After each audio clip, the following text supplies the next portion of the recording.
সুপ্রিয় দর্শক মণ্ডলী, সবাই সালাম এবং শুভেচ্ছা নেবেন। মঙ্গলবার সন্ধ্যার পর থেকে কারফিউ শিথিল হতে পারে। কোটা নিয়ে সুপ্রিম কোর্টের রায়ের পর দেশ জুড়ে বিভিন্ন জায়গায় চলছে সহিংস দুর্ঘটনা। তৃতীয় দিনের মতো কারফিউ চলছে। অনেক স্থানে কারফিউ উপেক্ষা করে সহিংসতা পরিচালনাকারীদের বিরুদ্ধে কঠোর অবস্থানে সরকার। দেশব্যাপী চলছে গণগ্রেপ্তার। এখন পর্যন্ত 500-রও বেশি মানুষকে গ্রেফতার করা হয়েছে বলে জানা গেছে।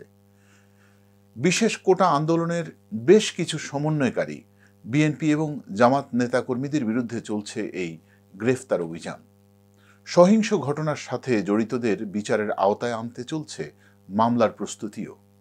রায়ের পর সোমবার দ্রুত সময়ের মধ্যে কোটা সংস্কার প্রজ্ঞাপন অনুমোদন দিয়েছেন প্রধানমন্ত্রী শেখ হাসিনা। মঙ্গলবার প্রজ্ঞাপনের উপর সরকারি ঘোষণা আসার সম্ভাবনা রয়েছে। এদিকে কোটা আন্দোলনে নিখোঁজদের ফিরিয়ে দিতে সব ধরনের হয়রানি বন্ধ করতে এবং মন্ত্রীদের পদত্যাগের দাবিতে এখনও আন্দোলন চালিয়ে যাওয়ার কথা জানিয়েছে আন্দোলনকারীদের একটি অংশ। তবে পুলিশের পক্ষ থেকে জানানো হয়েছে সহিংসতা সৃষ্টিকারীদের বিরুদ্ধে গ্রেফতার অভিযান চলবে।